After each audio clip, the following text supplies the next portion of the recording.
welcome back to the Electric Shock. I know last video that I told you at the beginning that I wouldn't split this into two parts, but like I said in the last video, my recording program only allows me to do 15 minutes, so I never knew that before. But anyway, here's more stories. Remember, we're on the segment, the middle of the year. So, I still have this vivid memory of, well, let me just start off with this. For all of you watching who are in elementary school, has your teacher ever done this thing where you would be discussing something and she'd pass a ball to, well, whoever wanted to talk? Well, Mrs. Electric did this very differently. You see, she would throw the ball to whoever, because, it's not like she actually cared enough to walk around the room and give it to people. And anyway, the kids who wanted to answer questions had to catch the ball. Well, I mean, they didn't have to catch it, but they did most of the time. But that seems more of an athlete kind of thing. And honestly, I wanted to answer the questions. So when she would throw the ball to me, I don't know if this was on purpose or a complete accident. I'm still sharing the story anyway. The ball didn't really land in my hands. It landed either in front of me or away from me. So I couldn't catch the ball. Or pick it up for that matter. Mrs. Electric was the one who, remember, gave me the germ issue. So I wouldn't pick up the ball at that moment. Or ever. The only way to pick up the ball is if you held Blanky hostage. Actually, at that point, I would just call 911. But that's not the point. So, my point is, what I just said was a joke, but, well, I mean, not the part about 4th grade. I mean, the part about 911 and taking Blanky hostage. Point is, I wouldn't pick up the ball. So, what did that lead to? Either the AB room being called, or I just couldn't answer. Yeah. A true mentor she was.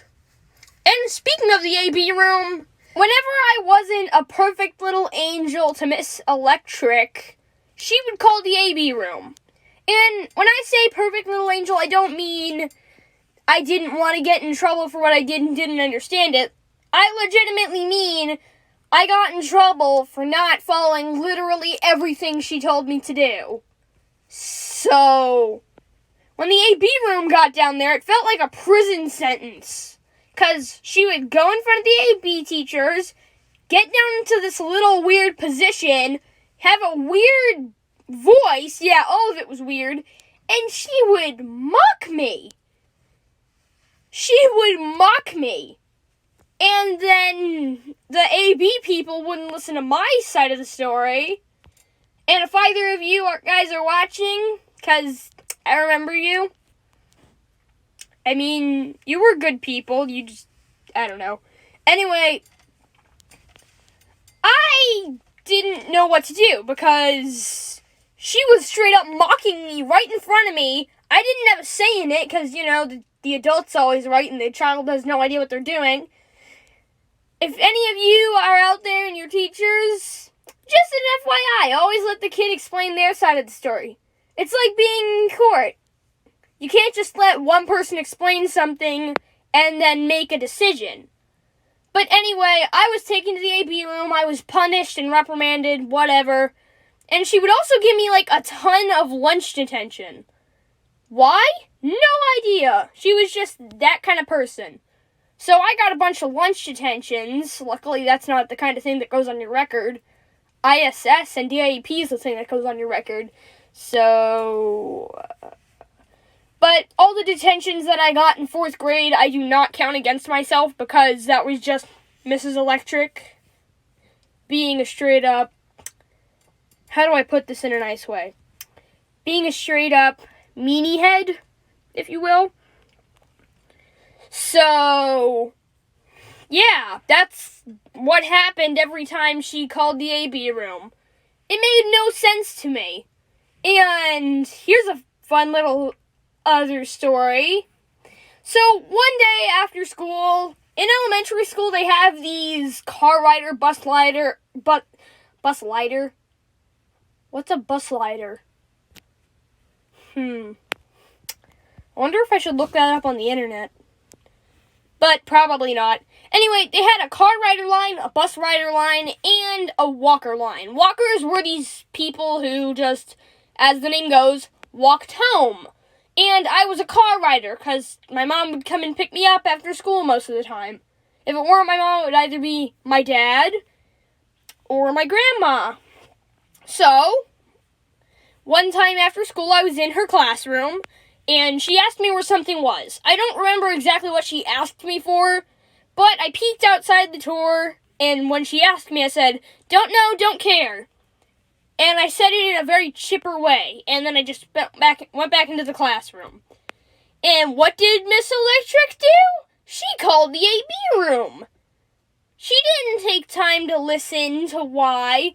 It's like I'm supposed to be the Dewey Decimal System and know where everything is. I don't memorize where you keep all your things. That's your job. So she called the AB room, got in the position, and the weird voice, and said, I said, don't care. Like, I hate using that voice, but that's legitimately the voice that she used. And here's a fun fact. It was even weirder than what I just did. Why? Why would she do this to me? That I may never know. But due to that little situation, in those 4 words that I said, I ended up staying 30, 45 minutes after school. Yeah, my mom had to come into the AB room and watch me get in trouble. Mom, help me! I need help. I am small boy. I'm sad. Why are the people in this school being such pieces of... At this point, I would just say that I'm getting off topic, but I'm not really getting off topic. It's still 4th grade. But anyway, I'll go into the next segment and share any stories that I may have forgotten to include. So, closer to the end of the year, I think. Honestly, these people in, the school would just do this to me constantly, day after day, week after week, month after month. It got to the point where I told everyone, literally every single day, crying, "This is my last day of school. Goodbye." And every day, I would come back to school. And why didn't my mom do anything about this? I mean, hey, it's not like she didn't care or anything. No, it's not like that at all. The thing is, this is maybe the sickest part of all. Almost all the teachers that I interacted with were covering up what Mrs. Electric did. So my mom had no idea about it until it was too late. Which means all of the torture, punishments, reprimanding, all of that, and my mom didn't even know about it. So, what was even the point of trying to tell people if they wouldn't care? Like, come on. Child endangerment. And at this point, it's not even endangerment. So, but being honest, my mom, honestly, I feel like she should have known about it. And like I said, most of the teachers were covering it up. There was a vice principal I had, and she was extremely nice to me. I liked her a lot. So, here's where the justice is served. When my mom did find out eventually, I don't know whether it was someone on the inside telling her, or if it was just her piecing 2 and 2 together. Probably the second one, because I'm such a great, I would say storyteller, but they weren't stories, they were nonfiction, so. When she did put everything together, and find out what was really happening, oh, she ripped into everybody. Because, that's kind of like what my mom would do. If her child was being served injustice, she would set it straight. She would make it right. Because, she's that kind of person. She's not the kind of Karen who would go up to someone and be like, let me speak to your manager. I didn't get everything fully for my order in this restaurant that's 1 star and known for this. But she is the kind of person who would thrive for equality in everybody. And I literally mean everybody. So, one day, she pulled me into her office at home and showed me the screen. It said K-12 on it. And I was confused. Because all the times that I told my mom I wanted to homeschool, she told me no. And then she told me, after she pulled me into that room, hey, yeah, you said you wanted to homeschool. Well, here it is. And at that point, thank you, Mom. Yay, now I have to no longer go through all the torture. Now I can just take this simple test and be where I need to be instead of everything else. So, yeah. She homeschooled me. Well, she didn't homeschool me, but I would stay home every day with my grandma and learn. I was supposed to get a teacher to learn with, but since I didn't sign up at the beginning of the year, I didn't get a teacher. So I homeschooled myself in 4th grade. Started in the middle of March. Yeah, the middle of March. So my birthday was not that long before. Anyway, yay, happy ending. And actually, I still have the certificates that she gave me for completing 4th grade. Because, everyone in the auditorium got something for completing the year.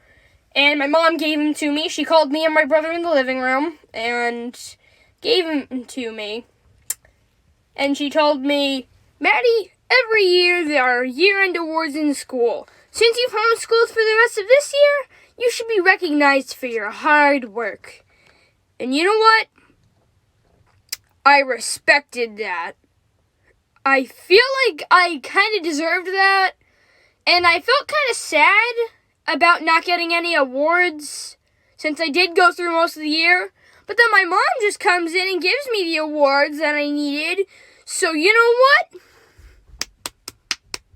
Round of applause. Wow. That's some good parenting. Woo! Anyway, on to our last segment. The ending. So, all in all, my 4th grade year was absolutely miserable. The teachers I had, well, one was good, one was horrible. But you know what?